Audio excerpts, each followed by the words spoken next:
وأعوذ بالله من الشيطان الرجيم بسم الله الرحمن الرحيم يا أيها الذين آمنوا صلوا عليه وسلموا تسليما اللهم صل على سيدنا ونبينا وحبيبنا مولانا محمد صلى الله عليه وعلى آله وأصحابه وبارك وسلم শুনেন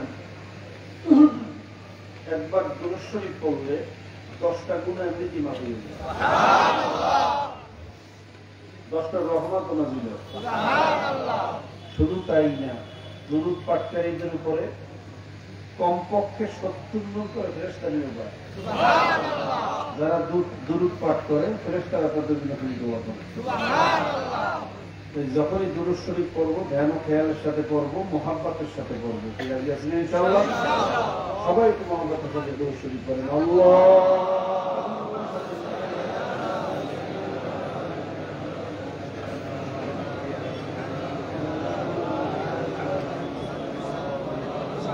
আমার কানের দিকে না কোন কাছে না বসে ওদিকে ঢুকে গেল কানের দিকে যাওয়া যাবে না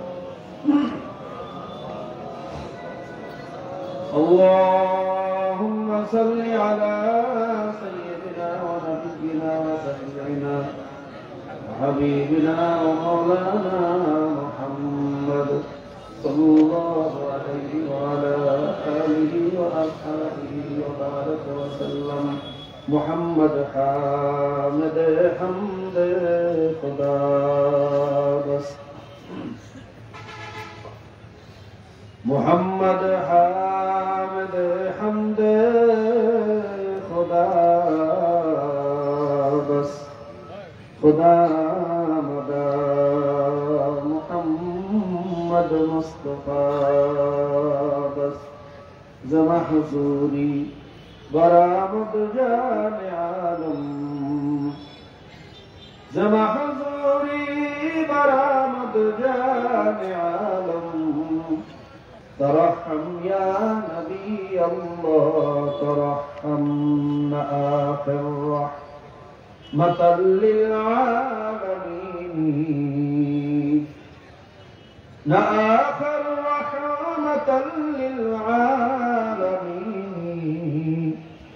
محرومات شرابات النشيني ذكرت أيلا ليس إراد برخيز ذكرت أيلا ليس إراد برخيز چنر بزخاب چند بزخاب برخیز برو آور سرز برد یمانی برو آور سرز برد یمانی که روی تست صبح زندگانی بلغ العلا بكماله كشف الدجى بجماله حسنت جميع خصاله صلوا عليه وآله সবাই পড়েন بلغ العلا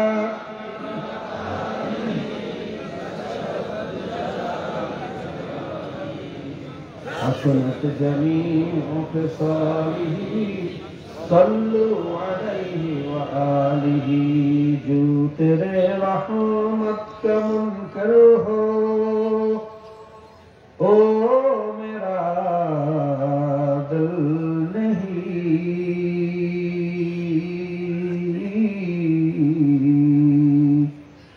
مانگنا جس کو نہ آئے او کوئی سائل نہیں اے کرم پرور کرم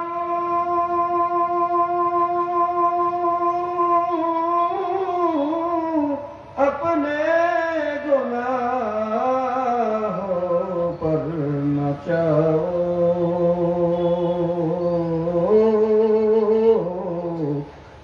रहूं की काबिल हूँ मैं इंसाफ की काबिल नहीं रहूं की काबिल हूँ मैं इंसाफ की काबिल नहीं बलगल उला बिकमालिही कशफत दुजा बिजमालिही हसनत जमीउ खिसालिही सल्लु अलैहि व आलिही। तो मोहब्बत के साथ पढ़ें बलगल उला बिकमालिही कशफत दुजा बिजमालिही हसनत जमीउ खिसालिही सल्लु अलैहि व आलिही।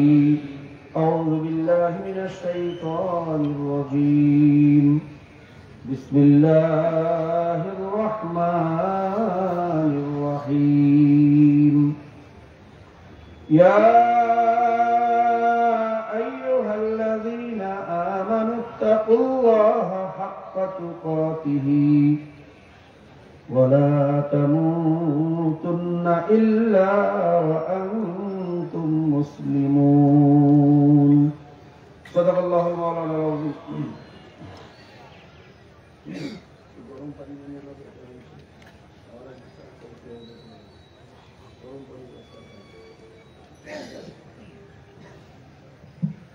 मोहतरम मुअज़्ज़ज़ सदर इजलास सम्मानित सभापति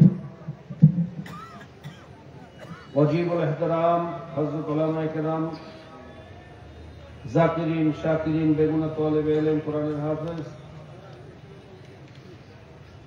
कृषक श्रमिक भ्यानवाला ठेलावाला रिक्शावाला জেলে কামার কুমার তাঁতি ঋষি মুসি মজদুর সহ সৃষ্টির শ্রেষ্ঠ জীব আশরাফুল মখলুকাত যেই ধর্মের হোক যেই বর্ণের হোক যেই বংশের হোক যেই রঙের হোক যে মানুষ সেই সম্মানিত। আল্লাহ পাক এই মানুষকে বড় সম্মানিত করে বানাইছে, কথা ঠিক না? কিন্তু এই মানুষই আবার সবচেয়ে নিকৃষ্ট। অন্য আয়াতে আল্লাহ বলছেন উলাইকা কাল আনআমি বাল হুম আদল, কিছু মানুষ আছে চতুষ্পদ জানোয়ারের চেয়ে খারাপ। আরেক আয়াতে আল্লাহ বলছেন উলাইকা হুম শাররুল বারিয়া, কিছু মানুষ আছে চতুষ্পদ জানোয়ারের মধ্যেও যেগুলো নিকৃষ্ট, অর্থাৎ কুত্তা শিয়াল শুয়োরের চেয়ে খারাপ আছে না? এরা কারা? আমি মনে করি যারা শুধু সারাদিন একটাই চিন্তা করে কেমনে খাবো কেমনে বাঁচবো, আর কোনো চিন্তা নেই, কোন হারাম হালালের তমিজ নেই, যা পায় তাই খায়, এমনকি দেশের টাকা চুরি করে বিদেশে পাঠায়, আছে না? মিথ্যা মামলা দিয়ে এক ভাই আরেক ভাইকে হয়রানি করে। এই 5 তারিখের পরে আপনারা জানেন হাজার হাজার নিরীহ মানুষকে আসামি দিয়া মামলা করা হয়েছে। আবার এই আসামিরা যখন দিগদিশা না পায়, হয়রানির শিকার, পুলিশের লড়াই, মামলা যেহেতু হয়েছে পুলিশ অ্যারেস্ট করার জন্য ঘুরবে, সেখান থেকে বাঁচার জন্য আবার যখন টাকা দেয় মামলা থেকে নাম কাটিয়ে দেয়। আমি মনে করি এই মানুষগুলোই হলো গরু ছাগলের চেয়ে খারাপ। এই হারামখোর বদমাইশ ভাইরা এরকম একদল মানুষ সমাজে আছে না নাই? জোরে কম। সারাদিন শুধু খাওয়া অবস্থা নিয়ে চিন্তা করলাম, আর কোনো চিন্তা নাই। একটা গরু সকাল থেকে সন্ধ্যা পর্যন্ত একটাই চিন্তা করে খালি কেমনে খাবো কেমনে বাঁচবো। হারাম হালালের চিন্তা গরু, জোরে কম। গরু কে ভাইরা কোথা থেকে আসছে, কে বানাইছে, এই চিন্তা গরু, জোরে কম গরু। তা আমি মনে করি যেই মানুষটাও হারাম হালালের কোনো তমিজ নেই, শুধু খাওয়া বাসা নিয়ে চিন্তা করে কেমনে খাবো কেমনে বাঁচবো, আর কালি কেমনে ক্ষমতায় যাবে, আর কোনো কথা না, খালি ক্ষমতা ক্ষমতা ক্ষমতা ক্ষমতা। 5 তারিখের পরে একদল মানুষকে দেখলাম ভাইয়া যাদের বুকের তাজা রক্তের বিনিময়ে আজকে আমরা এখানে উন্মুক্ত মাহফিল করতে পারতেছি। যাদের রক্তের বিনিময়ে আজকে আমরা জেলের থেকে বাহিরে ঘুরতেছি। 5 তারিখের আগে কবরের মধ্যে পলানো লাগতো, এখন খোলা বাতাসে ঘোরাফেরা করতেছি। যাদের বুকের তাজা রক্তের বিনিময়ে আমরা আজকে অধিকার পাইছি, তাদেরকে তুচ্ছ তাচ্ছিল্য করিয়া গালিগালাজ করা হয়, তাদেরকে দমন করার জন্য বিভিন্ন ষড়যন্ত্র করা হয়। কি কথা ঠিক না? শুধু ক্ষমতায় দেওয়ার জন্য পাগল হয়ে গেছে। আমি বলি এগুলো গরুর চেয়ে খারাপ। কি কথা ঠিক না? বাবা, যার ভিতরে এই চিন্তা নাই যে আমি কে, আমার কে বানাইলো, কোথা থেকে আসলাম, কোথায় রওনা করলাম, আমার বাবা কোথায় গেল, দাদা কোথায় গেল, এই কবরের মধ্যে কি অবস্থা হবে, হাসরে কি অবস্থা, মিজানে কি অবস্থা, ফুলসিরাতে কি অবস্থা।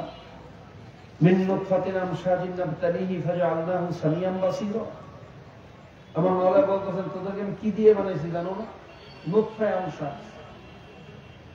যে নুতফায়ে আমশাজের মধ্যে কোথায় হাত, কোথায় পা, কোথায় চক্ষু, কোথায় কান, কোথায় দাঁত, কোথায় নাক, কোথায় হাড্ডি, কোথায় গোশত, এর কোন অস্তিত্ব সারা পৃথিবীর অনুবীক্ষণ যন্ত্র একত্রিত করে যদি তালাশ করে, আপনার আমার কোন অস্তিত্ব এই নুতফার ভিতরে পাবে? কথা কয় না? এরকম নুতফায়ে আমশাজ, তাও আবার শাইয়াম মাযকুরা, যা মানুষের মুখে আনতে লজ্জাবোধ করে। এমন একটা জিনিস যার ভিতরে আমার কোনো জিকির ছিল না, আমার কোনো পরিচয় ছিল না। এরকম নুতফায়ে আমশাজ মায়ের উদরের ফ্যাক্টরির ভিতরে ফেলাইয়া 10 মাস 10 দিন ঘুরাইয়া ফিরাইয়া এত সুন্দর চেহারা দিয়া কে বানাইল? আরো করে কম ও ফেলা কার? বাবা, এই চিন্তা যাদের মধ্যে নাই, আমি মনে করি তাদের মধ্যে আর গরুর মধ্যে কোনো পার্থক্য নেই। আল্লাহ পাক রব্বুল আলামিন আমাদেরকে বোঝার এবং আমল করার তৌফিক দান করুন। তো ভাইরা, বৈরী আবহাওয়া চলতেছে, হঠাৎ মেঘ, হঠাৎ বৃষ্টি হয়, কথা ঠিক না? লম্বা আলোচনা করবো না। তাছাড়া ওয়াজ আসলে আমরা সবাই জানি, সমস্যা হলে মানি না। সমস্যা কোন জায়গায়? ওয়াজ কিন্তু জানি। আচ্ছা, নামাজ পড়া ফরজ জানেন না কে কে? আর জায়গা দিই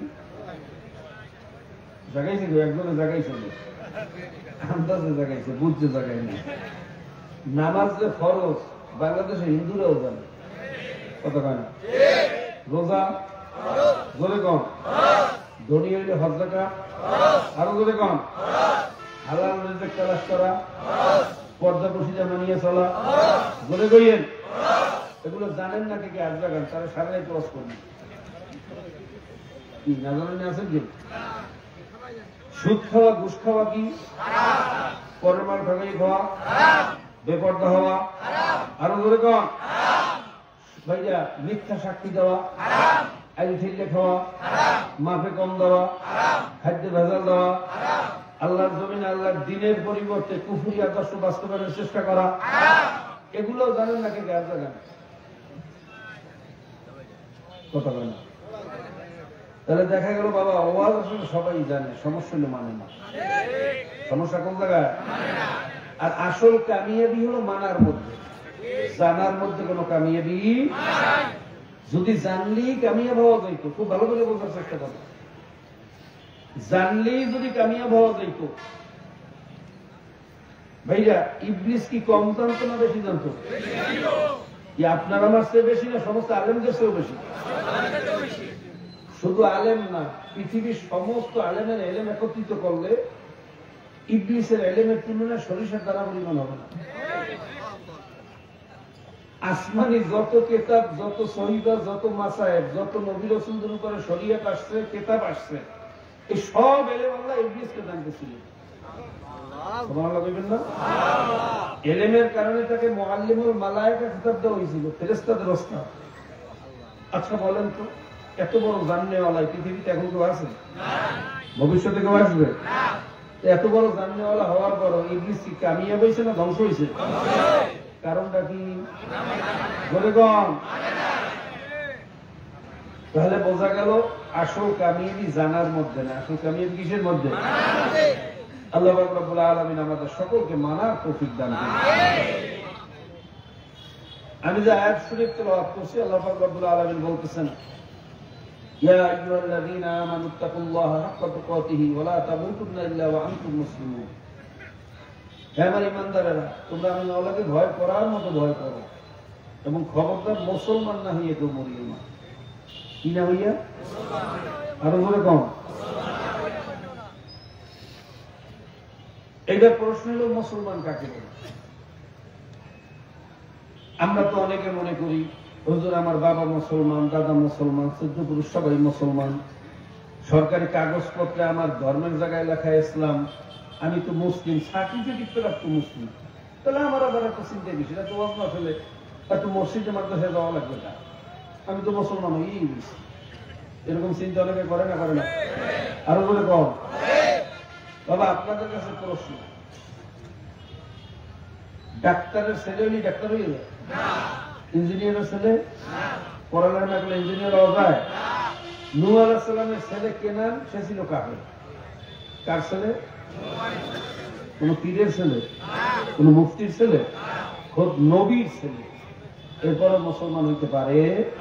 তাহলে বোঝা গেল মুসলমানের ঘরে জন্ম হইলেই মুসলমান হওয়া যায়। ঠিক তদ্রুপ কাফেরের ঘরে জন্ম হইলেও কাফের হয় না। যেমন ইব্রাহিম নবী আলাইহিস সালাতু ওয়াস সালাম, তিনি ছিলেন নবী, তার জন্মদাতা পিতা ছিল আজর কুমার, সে ছিল কি? কথা কয় না। এই ঘটনার দ্বারা কিয়ামত পর্যন্ত আল্লাহ পাক রব্বুল আলামিন সমস্ত মানুষকে শিক্ষা দিয়েছেন যে মুসলমানের ঘরে জন্ম হইলেও মুসলমান হয় না, কাফেরের ঘরে জন্ম হইলেও কাফের হয় না। তাহলে মুসলমান কারে কয়? এটা একটা চিন্তার বিষয়, কথা ঠিক না? এক আল্লাহর ওলি সংক্ষেপ উদাহরণ দিয়ে বলছেন, মুসলমানি বুয়াদ গরদান নেহাদান ইনানে খুদ বাদস্তে খাজাদান। মুসলমানি হলো গর্দানকে ঝুঁকাইয়া দেওয়ার নাম মুসলমানি। অর্থাৎ যখন নাকি একটা ঘোড়া, তার মুখে লাগাম লাগানো হয় না, ওই ঘোড়াটা যেদিকে ইচ্ছা সেদিকেই দৌড়াদৌড়ি করে। যখন ওই ঘোড়ার মুখে লাগাম লাগাইয়া সবারই সাথে সাজিয়ে দেওয়া হয়, এখন আর ঘোড়া তার ইচ্ছা মতো আর চলতে পারে না। তাকে ডাইনে টান দিলে ডাইনে যাইতে হয়, বায়ে টান দিলে বায়ে যাইতে হয়, পিছনে টান দিলে দাঁড়িয়ে থাকতে হয়। ঠিক তদ্রূপ আপনার আমার বুদ্ধির মুখে, শক্তির মুখে কালেমার লাগাম লাগাইয়া আল্লাহ এবং আল্লাহর রাসূল হাতে ছাড়িয়ে দেওয়ার নাম হইল মুসলমানি। জোরে বলেন সুবহানাল্লাহ। কালেমার লাগাম গলায় লাগাইতে হইবে। কিসের লাগাম? না গণতন্ত্রের লাগাম, সমাজতন্ত্রের লাগাম, ধর্মনিরপেক্ষতাবাদের লাগাম, সেকুলারের লাগাম, কালেমার লাগাম। লাগামের নাম কি?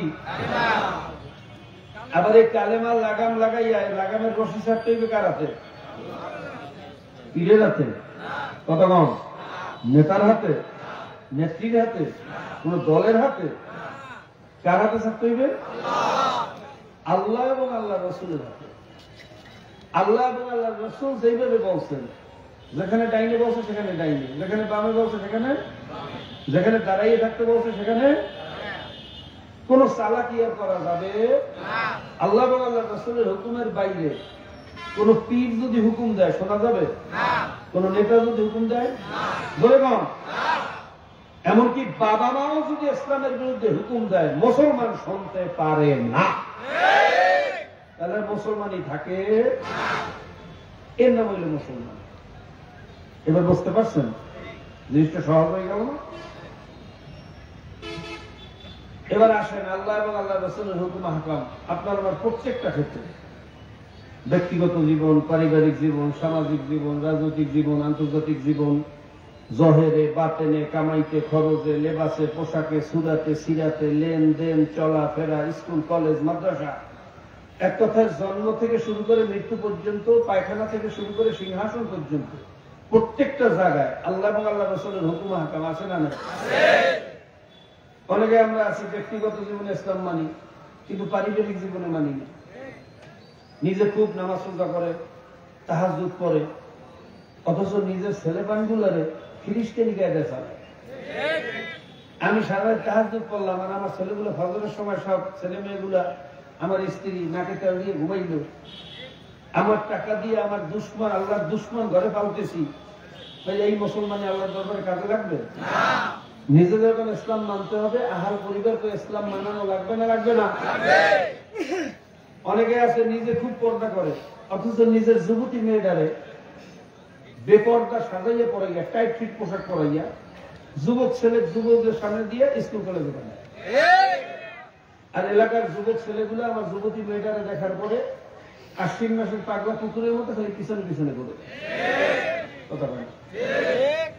ধ্বংস করলা তোমার মেয়েটারও, ধ্বংস করলা আমার ছেলেগুলোরও। এই মুসলমানি আল্লাহর দরবারে কাজে লাগবে? আরো দরবার লাগবে? অনেকে আছে পারিবারিক জীবনে ইসলাম মানে, কিন্তু সামাজিক জীবনে মানে না।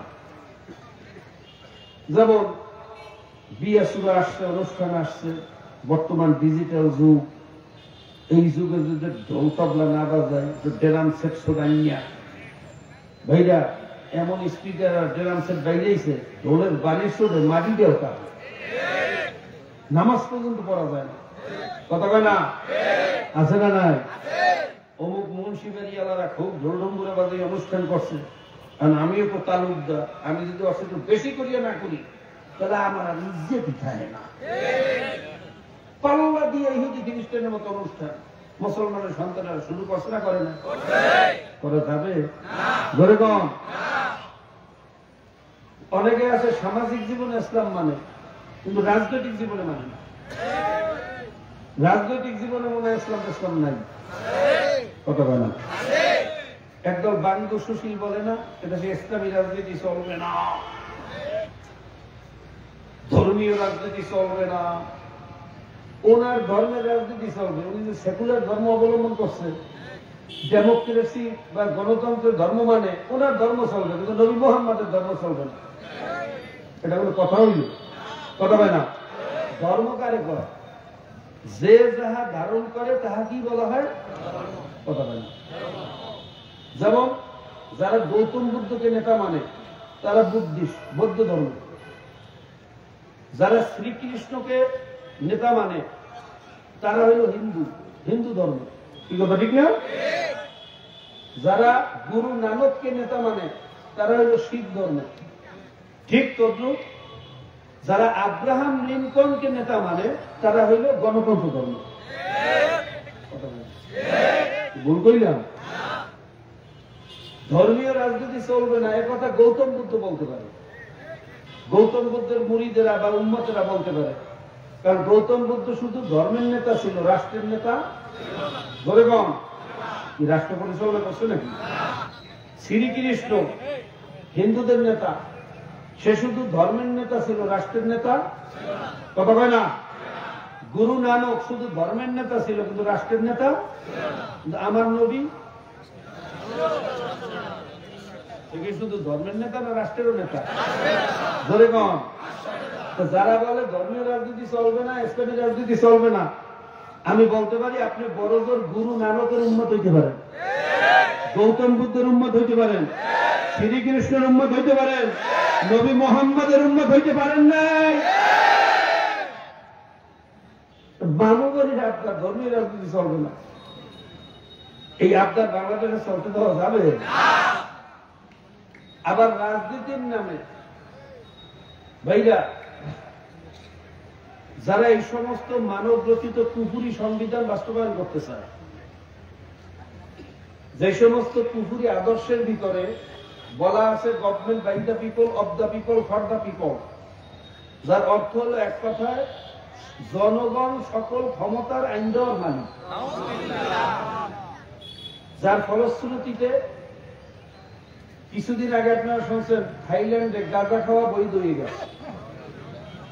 তাহলে অধিকাংশ জনগণই গাঁজা খাইতে গেলে সব গাঁজা খোর হয়ে গেছে, কারণ মিললে কইছে যে গাঁজা খাওয়া বৈধ করিয়ে দাও, গাঁজা খাওয়া জায়েজ। আমেরিকাতে সমকামিতা জায়েজ। সমকামিতা কারে কয়? পুরুষে পুরুষে মিললে বিয়ে করবে, কোনো অসুবিধা নেই। ভারতেও কিছুদিন আগে সমকামিতার আইন পাশ করা হয়েছে। কুকুর শিয়ালের মধ্যে যে আইন নেই সেই আইন পাশ করে মানুষ। এগুলো কি মানুষ না? এগুলো কেউ সাধারণ বাড়ি গিয়া কথা বল। আমি মনে করি এগুলো কুত্তা শিয়াল শুয়ারের চোখ।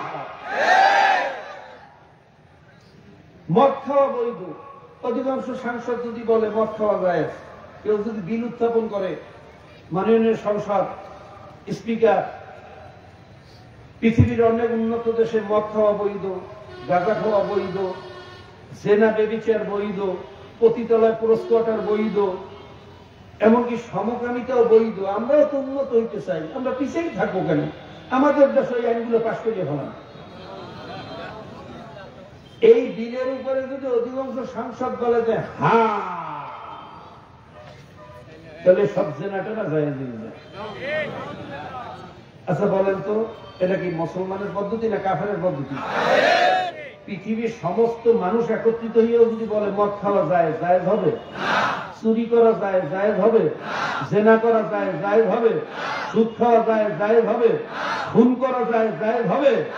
সব খুনি একত্রিত হয়ে যেমন বাংলাদেশে যেভাবে চলতেছিল, আরো কিছুদিন গেলে তো মনে হয় সবই স্বৈরাচার হয়ে যেত। কি কথা ঠিক না? স্বৈরাচার সব মিললে যদি বলতো যে বিরোধী দলের যারা আছে সব নিয়ে জেলে ঢুকানো যায়, সব নিয়ে আয়না করে ঢুকানো যাইবে, সবগুলোর খুন করা যাইবে, এর উপরে সরকার দলের লোকজন বলতো যে হ্যাঁ যায়, জায়েজ হবে? এইটাই লোক এই কথা বলতো। কথা হয় না। এটা কি গণতন্ত্র না প্রজাতন্ত্র? ধরে কম। আর এই গণতন্ত্রের আশ্রয়ে ডক্টর সলিমুল্লাহ খান সাহেব বলছেন খুব ভালো কথা, যে যত চোর, গুন্ডা, বদমাইশ, লুচ্চা, লম্পট, খুনি, ধর্ষক, এদের শেষ আশ্রয় স্থল হল গণতন্ত্র। এই গণতন্ত্রের মাধ্যমে এলাকার নেতাগুলা সে ভোটে জেতার জন্য যত মদখোর, গাঁজাখোর, ইয়োগাখোর, ড্যান্ডিখোর, আর কি কি আছে, ফেন্সিডিল, এনোকটিন, মরফিন, প্যাথেরিন, এই যত এডিক্টেড পোলাপান গুলো আছে, গুন্ডা বদমাইশ, এগুলো সব এক জায়গায় জমা করে বিরোধী দল জমা করার জন্য। এই যত গুন্ডা পান্ডা আমাদের সমাজে কি কি আছে, কাদের শেল্টারে? নেতাদের শেল্টারে না? এই গুন্ডাগুলো পালে তো নেতারা, কারণ ইলেকশনের সময় গুন্ডা লাগে, এই জন্য মদখোর, গাঁজাখোর সব এগুলোর পালে। কি কথা ঠিক না ভাই? এই প্রজাতন্ত্র, এই গজবী তন্ত্রের কারণে আমার দেশটা আজকে গুন্ডার দেশে পরিণত হচ্ছে। কাজে এই প্রজাতন্ত্র বাংলাদেশে চলতে দেওয়া যাবে না। রাজি আছি ইনশাআল্লাহ? অনেক ব্যক্তির হুজুরের ওয়াজটি রাজনৈতিক আলোচনা শুরু করছে। এটা কি রাজনৈতিক আলোচনা না ইমানের আলোচনা? কারণ এই প্রজাতন্ত্র করলে তার ইমান থাকবে না। কাজে এটা ওয়াজ আলোচনার দরকার আছে না? দরকার আছে না নাই? আল্লাহ পাক রব্বুল আলামিন আমাদের সকলকে এই বস্তা বসা, বিষাক্ত, নোংরা, কলুষিত এই মানব রচিত কুফরি আদর্শ আমাদের সমাজ থেকে দূর করুন। আল্লাহুম্মা আমিন। দূর হবে। একসময় সমাজতন্ত্র ছিল পৃথিবীতে, এখন আর নাই। কথা ঠিক না? একসময় ক্যাথলিক আদর্শ ছিল, এখন আর। একসময় রোম সভ্যতা ছিল, এখন আর। একসময় গ্রিক সভ্যতা ছিল, এখন আর। মানব রচিত সমস্ত তন্ত্র এভাবে আসছে, আবার ধ্বংস হয়ে গেছে, ফিরিয়ে আসে না। কথা বলে না? যেটা একবার বিদায় হয়েছে আর ফিরিয়া। এখন গণতন্ত্রের বিরুদ্ধেও সারা পৃথিবীতে স্লোগান শুরু হয়েছে। কথা বলে না? বিভিন্ন দেশ গণতন্ত্রের বিরুদ্ধে কথা বলে না? রাশিয়া কথা বলতেছে, চীন কথা বলতেছে, আরব দেশগুলো কথা বলতেছে, আফগানিস্তান বলতেছে, আমরা বলতেছি। আগে তো গণতন্ত্রের বিরুদ্ধে অনেকেই কথা বলতে সাহস পেত না, মনে হচ্ছে এটা জানি কি, গণতন্ত্রের বিরুদ্ধে কিন্তু কইলি একেবারে মনে হাতি করা সব শেষ। কথা বলে না?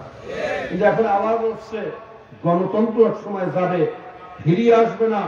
কিন্তু ইসলাম ছিল, এখনো আছে, কিয়ামত পর্যন্ত থাকবে, বিদায় করতে পারবে না। কথা ঠিক না ভাই? 20 বছর বোম আছে আফগানিস্তান, ধ্বংস করতে পারছে? জোরে কখন? রাখার মালিক কে? হায়াতের মালিক কে? রিজিকের মালিক কে? তারা আল্লাহ কি হায়াত মওয়াতের মালিক মনে করছে? কাফের মুশরিকের কাছে মাথা নত করে নাই। আল্লাহ পাক রব্বুল আলামিন তাদেরকে বিজয় দান করতে লজ্জিত করে না। এই কথা ঠিক না ভাই? আজকে শুধু তাদেরকে বিজয় দিয়েছে তাই না, দেখেন কি রহমত আল্লাহ দাঁড়িয়ে দিয়েছে। আশ্চর্য ঘটনা। 20 বছর যদি একটা দেশে বোমা মারে, খালি দেশটা কি থাকে? এমনকি পৃথিবীর যত আধুনিক অস্ত্র, ভাই বন্ধ করেন, বসেন, ডিস্টার্ব, এই যে ডেইজি কাটার বোমা, ক্লাস্টার বোমা, মাদার কিং বোমা, এই সমস্ত বোমাগুলো বানাইছি শুধু আফগানিস্তানের জন্য। অনেকে হয়তো জানেন না, কারণ তারা পাহাড়ের নিচে বাংকার বানাইছে, পাথরের পাহাড়। ওই বাংকারের মধ্যে তো কোনো M16 গুলি যায় না, ড্রোন মিসাইল দিয়ে কাজ হয় না। ওই বাংকার ধ্বংস করার জন্য তারা ডেইজি কাটার বোমা বানাইছে। উপর থেকে ছাড়বে, মাটি পাথর ড্রিল করিয়া ভিতরে ঢুকবে, অনেক দূর পর্যন্ত নিচে যাওয়ার পরে বটমে চাপ দিলে ব্লাস্ট হবে, বাংকার ধ্বংস হয়ে যাবে। এক একটা বোমা বানাইতে মিলিয়ন ট্রিলিয়ন কোটি ডলার খরচ হয়েছে। এক একটা বোমা ফালাইতে এক একটা প্লেন খরচ করতে হয়। এত আধুনিক যন্ত্রপাতি ব্যবহারের পরেও মুসলমান দমাইতে পারে। এখন ইমানের অবস্থা শুনবেন, বলবো, অনেকে আবার বিরক্ত হইতে পারে, বলবো। শেষ বৈঠকের আগের বৈঠক কাতারে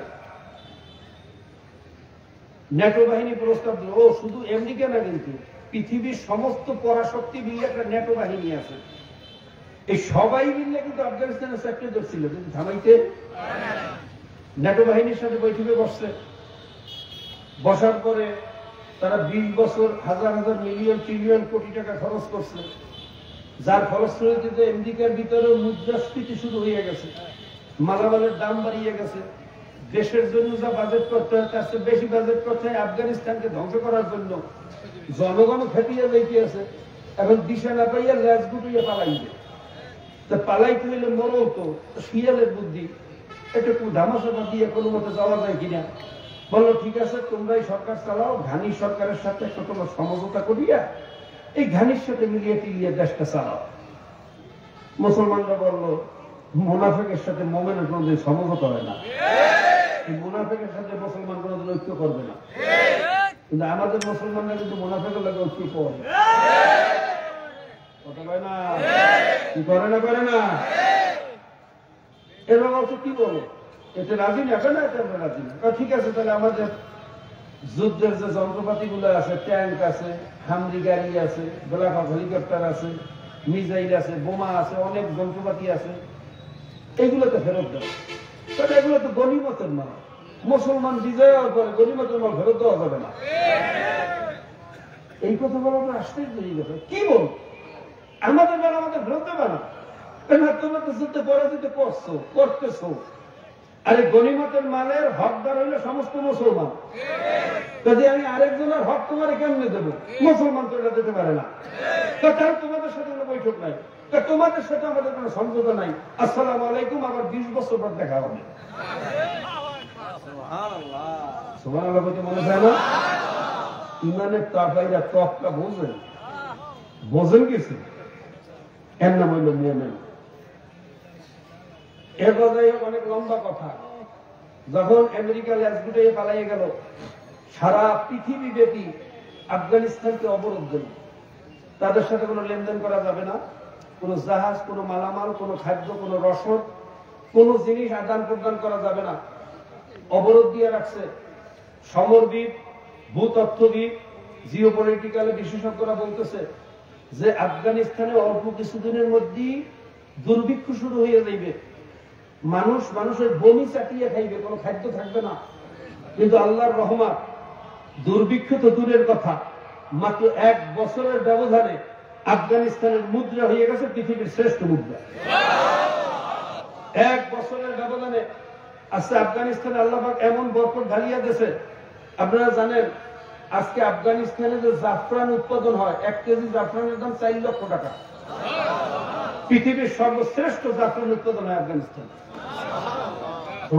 না? এরপরে যখন পশ্চিমারা বদনাম শুরু করছে যে আফগানিস্তানে পপি চাষ হয়, এই পপি দিয়ে হিরোইন হয়, এমারাত ইসলামিয়া 1 নোটিশে পপি চাষ বন্ধ করে দিয়েছে। বোঝেন না, এই জন্য সুবহানাল্লাহ বলেন। পপি চাষ মানে আপনাদের এলাকায় যেরকম ভুট্টা আর তামাক চাষ হয় এবং ধান আর গম চাষ হয়, এগুলো যদি সব বন্ধ করিয়ে দেওয়া হয়, এগুলোর অবস্থাটা কি হইবে? কত কেনা আফগানিস্তানে মূল উৎপাদন হওয়ার জমি হইল পপি। কৃষকরা অধিকাংশ কৃষকরাই পপি চাষ করত। যখন পশ্চিমারাই পপির তকমা দেওয়া শুরু করছে যে মুসলমানের দেশে পপি চাষ হয়, যেটা দিয়ে হিরোইন বানায়, ইমারত ইসলামী এই চিন্তা করে নাই যে কিভাবে খাইবে, কৃষকরা কিভাবে চলবে, রেজেকের মালিক হইল আল্লাহ। এই বদনাম মাথায় নিয়ে মুসলমান থাকতে পারে না, এক নোটিশে পপি চাষ বন্ধ। যদিও পপি চাষ করা নাজায়েজ না, কেন? পপি দিয়ে যেরকম হিরোইন হয় ভাইয়া, এর থেকে কোকেন হয়, বিভিন্ন নেশাদ্রব্য হয়, অনুরূপ ভাবে পপি দিয়ে প্যাথিরিন মরফিন ইনজেকশনও হয়, যে ইনজেকশন ছাড়া অপারেশনের রোগীর চিকিৎসা চলে না। কি জানেন তো? অনেকে জানে, অনেকে মনে জানে না। অপারেশনের রোগীর চিকিৎসা করতে প্যাথিরিন মরফিন ইনজেকশন এটা অনিবার্য একটা অ্যাম্পুল। এইটা উৎপাদন হয় পপি দিয়া। তা আঙ্গুর দিয়ে মদও বানায়, আঙ্গুর দিয়ে শরবতও বানায়। এখন যে মদ বানায় তার দোষ, আঙ্গুরের তো দোষ না। কি কথা ঠিক না ভাই? এই জন্য আঙ্গুর চাষ করা তো নাজায়েজ না। ঠিক করতো পপি দিয়ে যেরকম প্যাথিরিন মরফিন ভাইরা হিরোইন হয়, কোকেন হয়, অনুরূপ ভাবে পপি দিয়ে প্যাথিরিন মরফিন ইনজেকশন হয়। কাজে যে এটা দিয়ে নেশাদ্রব্য বানায় তার দোষ, পপির দোষ না। কথা ঠিক না ভাই? কাজে পপি চাষ করা নাজায়েজ ফতোয়া দেওয়ার সুযোগ নেই। তারপরেও ইমারত ইসলামী চিন্তা করছে এটা নিয়ে একটা বদনাম করার সুযোগ পায়। মুসলমান তো দুর্নিয়ম হইতে পারে, এই কাজের কাজ দিয়েও চলবে না, এক নোটিশে বন্ধ করে দিচ্ছে। সবার কৃষকরা হাউকো শুরু করছে যে এখন আমরা কেমনে চলবো, কেমনে খাবো। বলে রেজেকের মালিক আল্লাহ, তোরা এই তুলা লাগা, তুলার ডিজাইন নিয়ে দিচ্ছি, তোরা তুলা লাগা। কি বলেন, তুলা দিয়ে করবো কি? এত তুলা উৎপাদন করে বিক্রি করবো কোথায়? সরকার বলল উৎপাদন করবি তোরা, কেনবো আমি সরকার। বিসমিল্লাহ করে তুলা লাগাই দিচ্ছে। কপির পরিবর্তে কি লাগাইছে? জয়গণ। মাওলার কি খেলা! যেই তুলায় অন্যান্য দেশে ফুল পড়ে 6 ইঞ্চি, আফগানিস্তানে ওই তুলায় ফুল পড়ছে 8 ইঞ্চি থেকে 12 ইঞ্চি। বরকতের মালিক কে? আরো জোরে কর। এমন তুলা উৎপাদন হয়েছে, সরকার কৃষকদেরকে ন্যায্য মূল্য দিয়ে সব তুলা স্টক করছে। বিদেশ থেকে গোপনে মেশিন আনিয়া এই তুলাকে ব্লিস্টার করিয়া কোন কোন জায়গায় স্পিনিং মিলের মাধ্যমে সুতা বানাইয়া বিদেশে গোপনে সাপ্লাই দিয়েছে। উন্নত মানের তুলার সুতা পাইয়া সমস্ত বিদেশিরা গোপনে গোপনে সব কিনছে। যার ফলশ্রুতিতে মুদ্রা পৃথিবীর ভিতরে শ্রেষ্ঠ মুদ্রা পরিণত হয়েছে। একবার লাগা ডালিম, আজকে জানেন আফগানিস্তানের ডালিম, এই পানির কোলা, সাফা কোলা সারা পৃথিবীতে তোবা। তোমরা বলবেন না? লেবার লাগা জাফরান, পৃথিবীর ভিতরে শ্রেষ্ঠ উৎপাদন হয় জাফরান আফগানিস্তানে। তোমরা লাগাও। এরপর দেশের জমিনের মধ্যে খোসা বাইরে সে লিথিয়াম। কি লিথিয়াম কি বোঝেন তো? এই যে মোবাইলটা চালাইতেছেন, স্মার্টফোন, এর ভিতরে যত এম্পিয়ারের ব্যাটারি আছে, এটা যদি এই সালফারিক অ্যাসিড বা নর্মাল যে সিএনজির ভিতরে এসে অটোর ভিতরে যে ব্যাটারি থাকে, ওই ব্যাটারি দিয়ে বানানো লাগতো, তাহলে এক একটা মোবাইলের ব্যাটারির ওজন হইতে কমপক্ষে 10 থেকে 15 কেজি। বুঝলেন? এই পুরা 10-15 কেজি ওজনের শক্তির ব্যাটারিটা ছোট্ট পাতলা একটা ব্যাটারির মধ্যে নিয়ে আসছে, যার মূল উপাদান হল লিথিয়াম। এমন প্রভাব পাইছে সারা পৃথিবীর ভিতরে সবচেয়ে বেশি লিথিয়াম আফগানিস্তান, যার দাম কমপক্ষে $3 ট্রিলিয়ন। এই পুরো বাংলাদেশটার কয়েকবার কেনা দিবে গিয়ে। এরপর খোসাতে চারের জায়গায় বাইরেছে তেল। কি বেরিয়েছে? বরকতের মালিক কে? না আমেরিকা, না আওয়ামী লীগ, না বিএনপি, না জাতীয় পার্টি। কপাল করা বরকতের মালিক আল্লাহ। আল্লাহর উপরে ভরসা করো, দুনিয়ার মানুষের উপর ভরসা করিও না, ওই দলের উপরে ভরসা করি না, আল্লাহর উপর ভরসা কর। দেখবে আল্লাহ সব দরজা খুলে দেবে। কথা ঠিক না ভাই? বাইরে এরপরে বাইরেছে আপনারা জানেন পান্না। ওই যে হীরা মতি পান্না, শোনেন না কথা হয় না, শুনছেন? হীরার মতো একটা দামি পাথর পান্না, যার দামও প্রায় 2-3 ট্রিলিয়নের উপরে। তেলের খনি এমন ভাবে বাইর হয়েছে, আগামী 4 বছরে যেই পরিমাণে তেল আফগানিস্তান উৎপাদন করবে, নিজেদের প্রয়োজন মেটানোর পরে 60% তেল শুধু বাইরে এক্সপোর্ট করতে পারবে। বরকত আছে কি? আরো জোরে কম। সমস্ত বিশেষজ্ঞরা একমত, আফগানিস্তানের যে ধন ভান্ডার আল্লাহ দেশে, এটা যদি সুন্দরভাবে সুষম এটাকে পরিচালিত করতে পারে, তাহলে আফগানিস্তান আগামী 10 বছরের ভিতরে পৃথিবীর ভিতরে সবচেয়ে বড় পরাশক্তিতে পরিণত হবে। আরো বলে কম, আরো বলে কম। আমার দেশের মাটি আফগানিস্তানের সে কোন অবস্থায় খারাপ না, কি কথা ঠিক না? আফগানিস্তানে যেরকম ঘানির মতো দালালেরা ধ্বংস করিয়ে রাখছে, আমাদের দেশেও আমাদের নেতারা এই পশ্চিমা এবং ভারতের দালালেরা এই দেশটা এরকম ধ্বংস করিয়ে রাখছে। আমার দেশটা উন্নত হতে দেয় না। আপনারা জানেন স্যামসাং কোম্পানি আসছে দেশে ইনভেস্ট করবে, ভারতের ইশারায় তাদেরকে পাঠিয়ে দিচ্ছে, ইনভেস্ট করতে দেয় না। কারণ এই দেশ উন্নত হয়ে গেলে ভারতের পণ্য এই জায়গায় বেচতে কেমনে, নিজেরাই তো পণ্য উৎপাদন করবে। কথা বলে না। আমি বক্তব্য বলছি আজকে, আরামকো আসছিল 18 সালে আমাদের দেশে তেল শোধনাগার বানাইবে। কি তেল? কি শোধনাগার? বলে কম। পৃথিবীর সবচেয়ে দামি এবং সবচেয়ে উন্নত কোম্পানি আরামকো। সৌদি বেইজিতে পরিচালিত হয়। আর মুনাফিকি টাউটারি বাটপারি বলবে না। কথা বলে। আমাদের দেশে আসছে, এখানে ফ্যাক্টরি বানাইবে, অপরিশোধিত তেলকে শোধন করিয়া বিভিন্ন দেশে সাপ্লাই দেবে। এই এশিয়ান দেশগুলো এগুলো সাপ্লাই দেবে।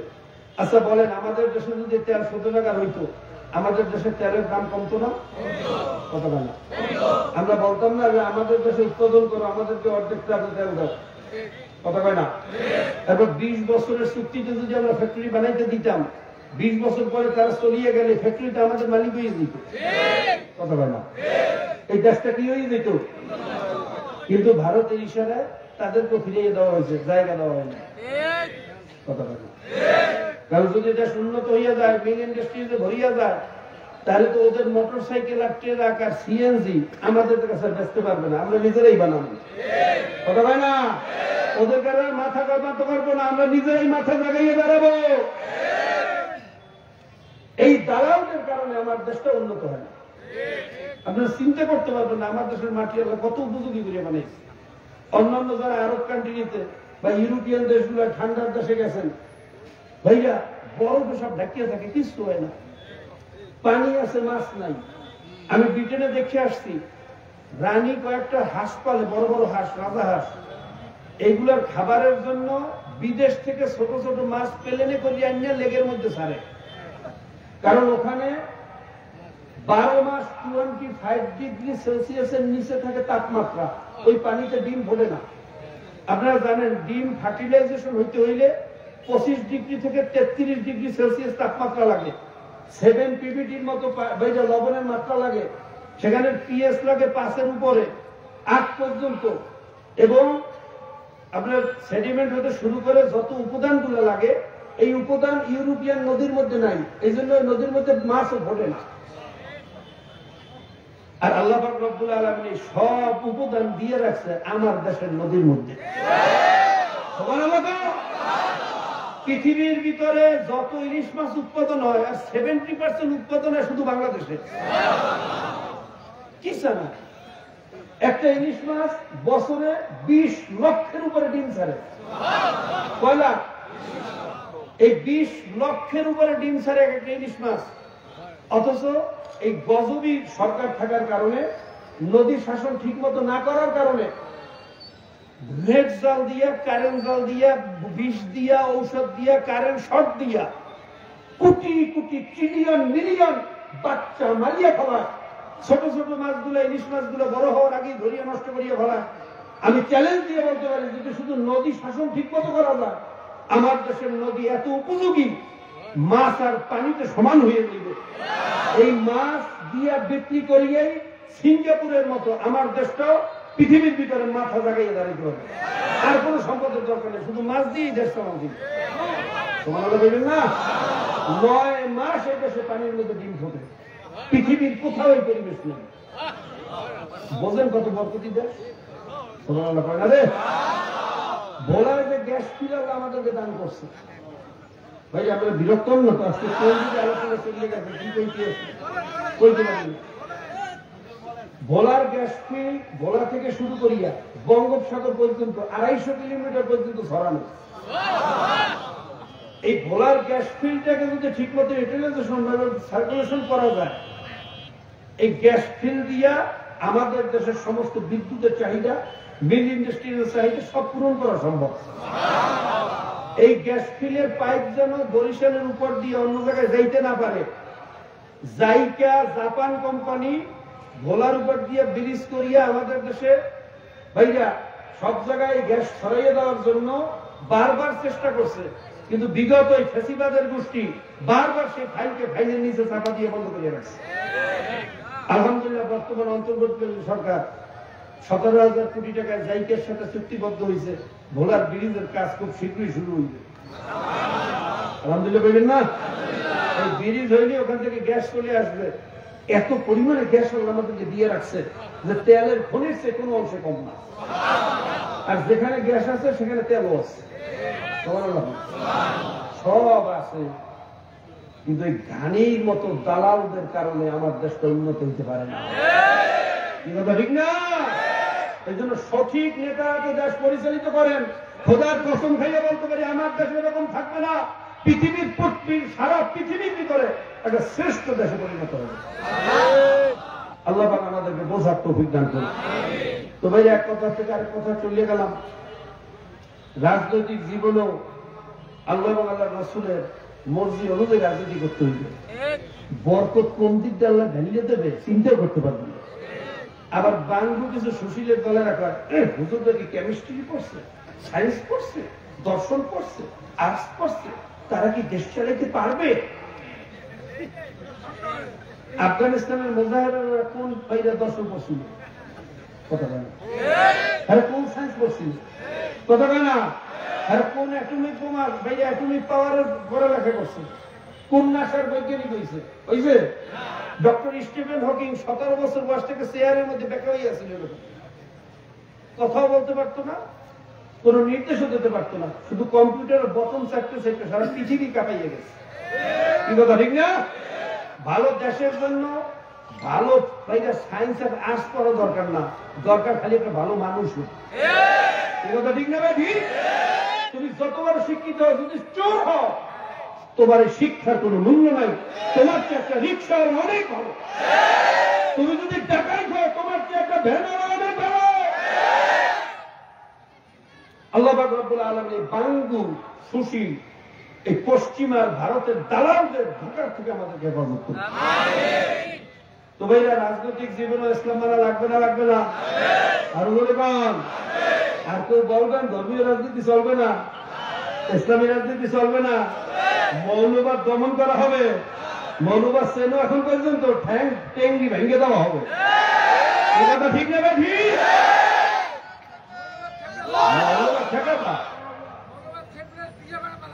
মৌলবাদ মানে কি? যে মূলের উপরে আছে তারে কি বলা হয়? মৌলবাদ। যেমন আমার বাবা মা আমার মূল, আমি আমার বাবা মায়ের স্বীকার করি, আমি আমার মূলকে মানি। আর কেউ যদি বলে যে আমার বাবা মায়ের আমি মানি না, সে মূলকে মানলো না। বাবা মায়ের যদি কেউ না মানে ভাইয়া সে কি বৈধ সন্তান না জারজ সন্তান? বলে কম।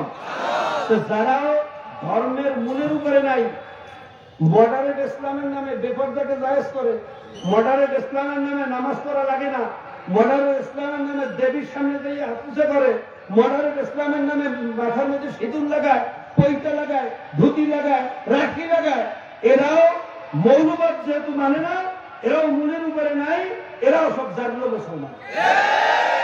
ঠিক না? ঠিক।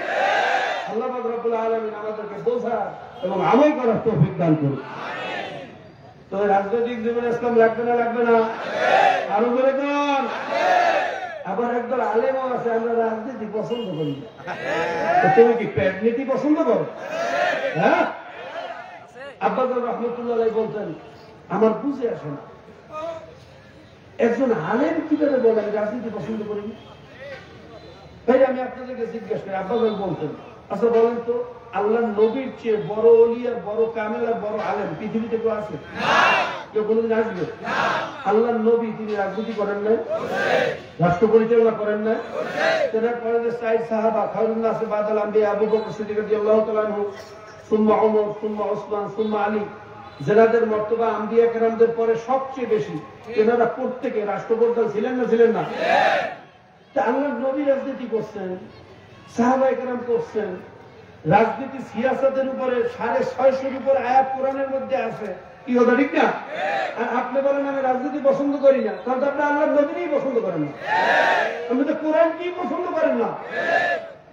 যারা বলে সিয়াসত में हलाकत है, हुकूमत से कामयाबी नहीं आएगा, जिहाद फसाद है, दावत में कामयाबी है, আমি বলবো আপনি আলেম হইতে পারেন, আপনি পীর হইতে পারেন, আপনি মুফতি হইতে পারেন, আমার মাওলার কাছে এখনো মুসলমান হইতে পারেন না। তু আলেম শুধু, জায়েদ শুধু, পীর শুধু, মুফতি শুধু, মাওলানা শুধু, জুমলা শুধু, লেকিন মুসলমান শুধু। ভাই আলেম হওয়া সহজ, পীর হওয়া সহজ, মুফতি হওয়া সহজ, মুহাদ্দিস হওয়া সহজ, আমার মাওলার কাছে মুসলমান হওয়া বড় কঠিন। কাজে আমার ভাইরা, আমার বাবারা, আমার কথায় অনেকে কষ্ট পাইতে পারেন আমি জানি। বাবা যেভাবে কথা বলার দরকার সেই যোগ্যতা আল্লাহ আমাকে দান করেন নাই। বাবা আল্লাহ নবী যেভাবে সুন্দরভাবে মানুষকে বুঝাইছেন, সাহাবায়ে কেরাম যেভাবে দাওয়াত দিয়েছেন, আসলে তাদের পায়ের জুতার ধুলির যোগ্যতাও তো আমাদের নাই। ওইভাবে দরদ নিয়ে বুঝানোর যোগ্যতা আসলে আমাদের নাই। কিন্তু বাবা যা পারছি বলছি, মনে করবেন নিজের নফসের খায়েশে কিছু বলি নাই। হক কথা বলতে গেলে অনেকে বেজার হয়, আমি জানি। হাল হক মুরুন, হক কথা তো তিতা, কিন্তু শয়তানুল আখরাস, হক কথা বোঝার পরে যারা চুপ থাকবে এটা হলো গঙ্গা শয়তান। আর কিয়ামতের ময়দানে গঙ্গা শয়তানদেরকে জাহান্নামে কেসে দিয়ে শিখবে, ডারে কাঁদবে।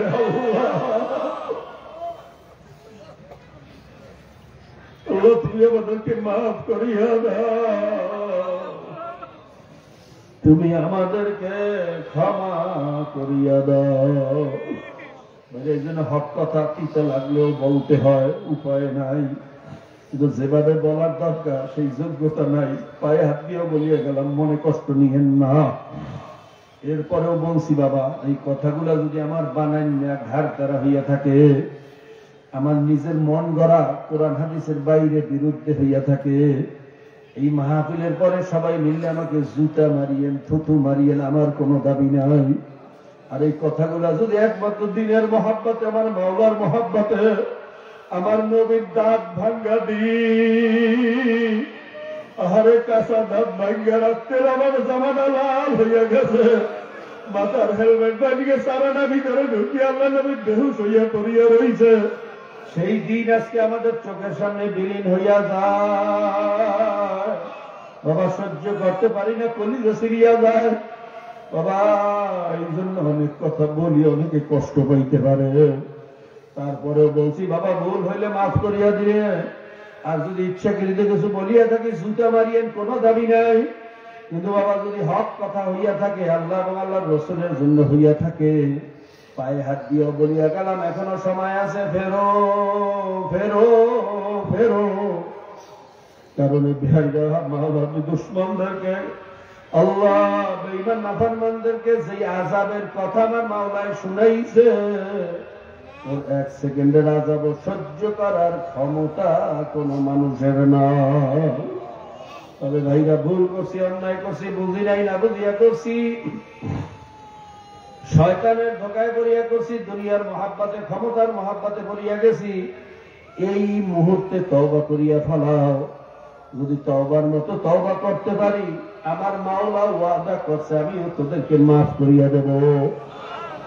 আমার মাওলা বড় দয়ার মাওলা, আমার মাওলা বড় মায়ার মাওলা। তোমার গুনাহ যদি আসমান জমিন বরাবর হয়, তোমার গুনাহ আসমানেও সময় হয় না, জমিনেও সময় হয় না। লা তাকনাতু মির রাহমাতিল্লাহ, মাওলার রহমত থেকে নৈরাশ হওয়ার কুফরি নৈরাশ হওয়া যাবে না রে বাবা।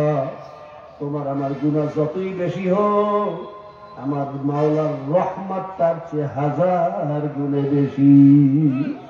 আমার মাওলা সব সময় ডাক দিয়ে বলতেছে, রে বান্দা বান্দি আয় আয় আয়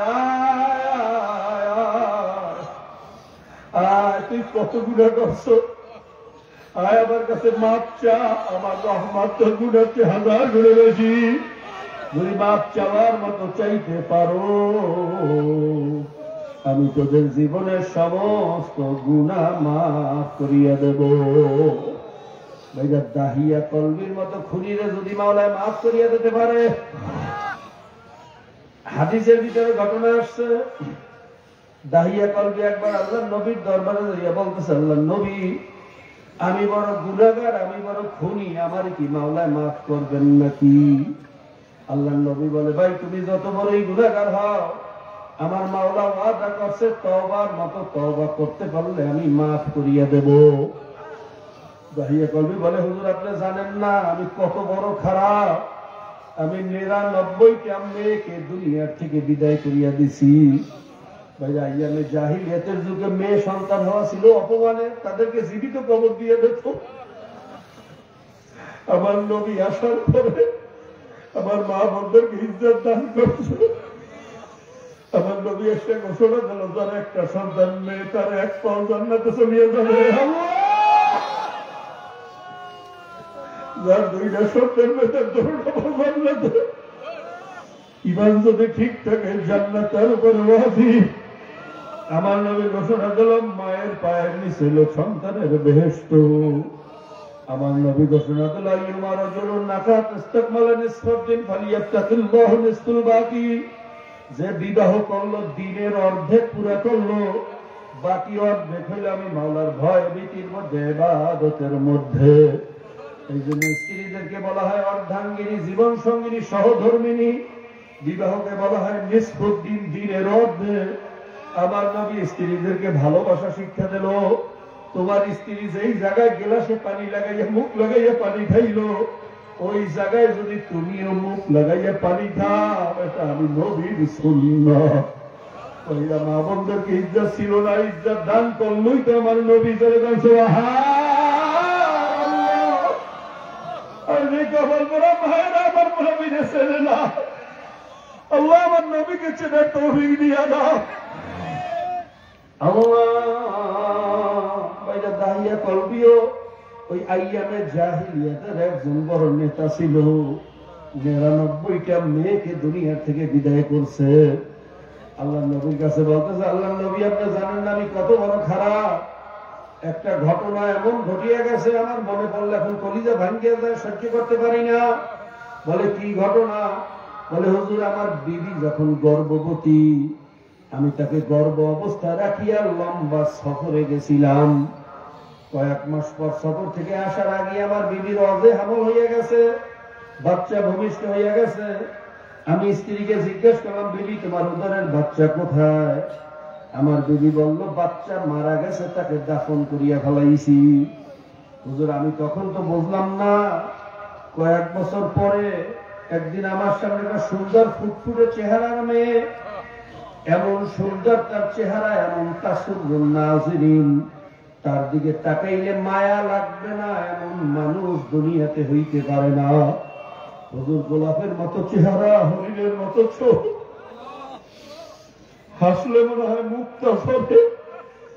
আমি মেয়েটাকে দেখে আশ্চর্য হইয়া জিজ্ঞেস করলাম, বিবি এই এত সুন্দর মেয়েটা কার? আমি তো এই মেয়েটাকে তো এই এলাকায় মহল্লায় এর আগে কখনো দেখি নাই। আমার বিবি কোনো কথা বলে না, হঠাৎ আমার পা দুটো জড়াইয়া ধরছে। আমার পা দুটো ধরিয়া বলে, স্বামী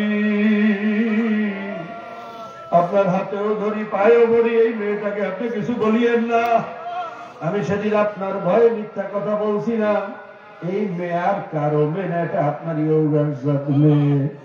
স্বামী আপনার কাছে আর কিছু চাই না, আর কোনো দাবি নাই। শুধু একটাই চাওয়া, একটাই দাবি, এই মেয়েটার সাথে আপনি কোনো খারাপ ব্যবহার করবেন না। দাহিয়া করবে বলে, হুজুর আমি তখন কোনো কথা বললাম না, কিন্তু আমি কত বড় নিকৃষ্ট, কত বড় খারাপ। একদিন ঠিকই পাহাড়ের কিনারায় গিয়ে একটা গর্ত করলাম, বাড়িতে এসে বিবিরে বললাম, বিবি মেয়েটাকে একটু সাজাইয়া পড়াইয়া দাও, ওরে নিয়ে নানা বাড়িতে বেড়াইতে যাব। হুজুর আমার বিবি এতই সহজ সরল, সে আমার কথায় কিছু বললো না, মেয়েটারে সাজাইয়া পড়াইয়া আমার সাথে দিয়ে দিল। আমি ওরে নানা বাড়ির কথা বলিয়া যখন আস্তে আস্তে যাইতে যাইতে পাহাড়ের রাস্তা ধরলাম, হুজুর আমার মেয়েটা একটু বড় হয়েছে, সে তার নানা বাড়ির রাস্তা চেনে। আমাকে বলে, আব্বা আপনি আমাকে কোথায় নিয়ে যাইতেছেন? এটা তো নানা বাড়ির রাস্তা না।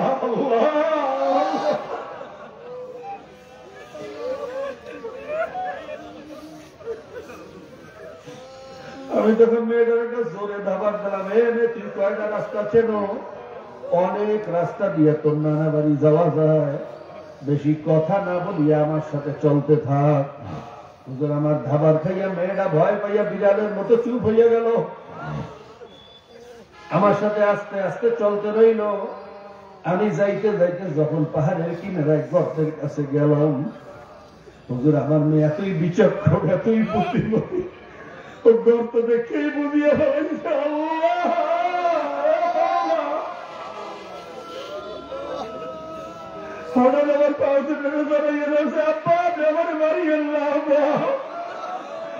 আমি কোনদিন আমি আপনাকে বাবা বলিয়া পরিচয় দেব না, আমি এই এলাকা ছাড়িয়ে অন্য এলাকায় চলিয়ে যাবো, কোনদিন আপনার চোখের সামনে আসবো না। আব্বা আপনার পায়ে ধরি, আমি পৃথিবীর কারো কাছে আপনার পরিচয় দেব না, আপনি আমার জীবনটা ভিক্ষা দিয়া দেন, আমারে আপনি মারিয়েন না। দাহিয়া কলবি বলে, হুজুর মেয়েটা এমন ভাবে কান্নাকাটি শুরু করলো, ওর কান্নায় মনে হয় আসমানের ফেরেশতারাও কাঁদছে, কিন্তু আমার বাঁধুরিয়া মেয়েটা একটু নরম হয় না।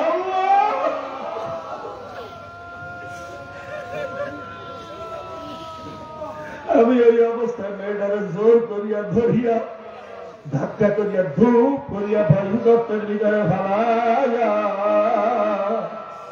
চিরজীবনের পরে পাথর চাপা দিয়া বাড়িতে চলিয়া আসলাম। আমার বিবি জিজ্ঞাসা করে, স্বামী মেয়ে কোথায়? আমি কোন উত্তর দিতে যখন পারি না, বারবার জিজ্ঞাসা করার পরে আমার বিবি বুঝিয়ে বলেছে ঘটনা ঘটিয়া গেছে। আমার বিবি এমন ভাবে কান্না শুরু করছে, ওই কান্নার আওয়াজ যখন আমার কানের ভিতরে ভাসে, আমার কলিজাটা ছিঁড়িয়া যায়। আমার মেয়েদের চেহারাটা যখন আমার চোখের সামনে ভাসিয়ে ওঠে, আমি সইতে পারি না। হুজুর এই গুনাহ কি আল্লাহ মাফ করবে? হুজুর এই ঘটনা শোনার পরে আল্লাহর নবীও চোখের পানি রাখতে পারলেন না। আল্লাহর নবীও জার জার করিয়া কান্দে আর বলে, দাহিয়া কলবি, এও কি কোনো মানুষের দ্বারা করা সম্ভব? এও কি কোনো মানুষে করতে পারে রে? কবর বড় এ কবর বড়, তুই জানিয়ে না আমার মাওলা এত দয়ার, এত মায়া। আমার মাওলার কাছে যদি মাপ চাওয়ার মতো চাইতে পারো, আমার মাওলা এই গুনাহ মাফ করিয়া দেবে বাবা। কলিবের আমার মাওলার দয়ার কথা কেমনে বুঝাবো? বুঝাইয়া বলার যোগ্যতা আমার নাই। ভুল করছো, অন্যায় করছো, মাওলার দুশ্মনী করছো, মুসলমান পরিচয় দিয়ে ইহুদি খ্রিস্টানের দালালি করছো, পশ্চিমাদের পিছনে ঘুরছো, দুনিয়ার মহাব্বতে করছো, ক্ষমতার মহাব্বতে করছো। বাবা এই মুহূর্তে তওবা করো, তওবা করো, তওবা করো। যদি তওবার মতো তওবা করতে পারো, খোদার কসম খাইয়া বলতে পারি আমার মাওলা খালিয়াতে ফিরাইয়া দেবে না। আমার মাওলা যদি আরো বেড়ে পেশাদারিরেও মাফ করতে পারে, আমার মাওলা তোমার এবারে খালিয়াতে ফিরাইয়া দেবে না রে বাবা। তবে মনে রাখবা, আজরাইল আসার আগে তওবা করা লাগবে রে বাবা। দুই সময় কিন্তু তওবাও কবুল হবে না। একটা হলো সাকরাতুল মওতের সময়, আরেকটা হলো কিয়ামতের যখন আখেরি আলামত শুরু হইয়া যাইবে, পশ্চিম দিক থেকে সূর্যটা উঠিয়া যাইবে, চন্দ্র সূর্য খসিয়া খসিয়া পড়বে, পাহাড় গুলো ধুলার মতো উঠবে, একদল কপাল করা মনে করবে কিয়ামত শুরু হইয়া গেছে। তাড়াতাড়ি তওবা করি, না বাবা, কিয়ামত শুরু হওয়ার সঙ্গে সঙ্গে মাওলার হিসাবের খাতাটা বন্ধ হয়ে যাইবে।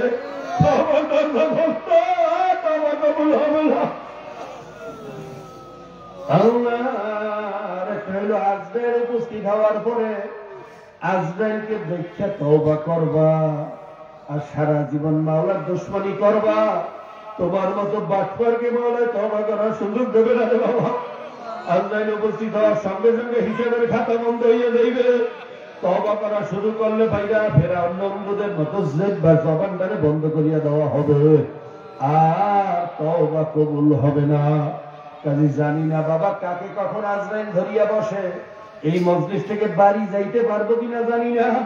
এই রাত্রটা তোমার আবার উপর থেকে যায় না না যায়, কোন জায়গায় কোন মোড়ে কোন খাম্বার আড়ালে কোন জায়গায় আজরাইল দাঁড়াইয়া রয়েছে তুমিও জানো না, আমিও জানি না, তোমার কারো জানা নাই। আজরাইল কিন্তু মহুয়াতের বাইরে হ্যান্ডকাপ লইয়া সব সময় দারোগার মতো পিছনে পিছনে ঘুরতে আছে। শুধু মালিকের একটু হুকুমের অপেক্ষা। হুকুম পাওয়ার সঙ্গে সঙ্গে যখন খপ করিয়ে ধাবানা মারবে, কলিজার রগুলের সিরিয়া সিরিয়া জানিয়া জানিয়া গান্ডা কবজ করিয়া লইয়া যাইবে রে বাবা।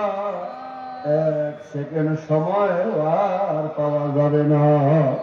কাজী বাবা এরকম একটা মজলিস আবার পাইবেন, আবার তওবা করবেন, অনেক দূরের কথা। কত বেগুনা তলে গেলেন কোরআনের হাতে যেখানে আছেন, যাদের পায়ের নিচে ফেরেশতারা খালি নূরের পরশ হইয়া দৌড়া। কত জাকিরিন শাকিরিন সাদা দাড়িওয়ালারা আছে, যাদের কান্না আমার মাওলায় নজরা ভাই। এমন হক্কানি আলেম, এমন দৌলত প্রিয় বান্দারা আছে, যাদের চেহারার দিকে তাকাইল সগিরা গুনাহ হইয়া যায়। তবে এরকম মজলিস আর কোনদিন পাবো কিনা জানি না। আজকে জীবনের শেষ তওবা মনে করে একটু তওবা করো, আমার জন্য দোয়া করো, আমিও সবার জন্য দোয়া করি। আমার মাওলা যেন তার খাঁটি গোলাম হইয়া কবরে যাওয়ার তৌফিক দেয়। আল্লাহুম্মা আমিন।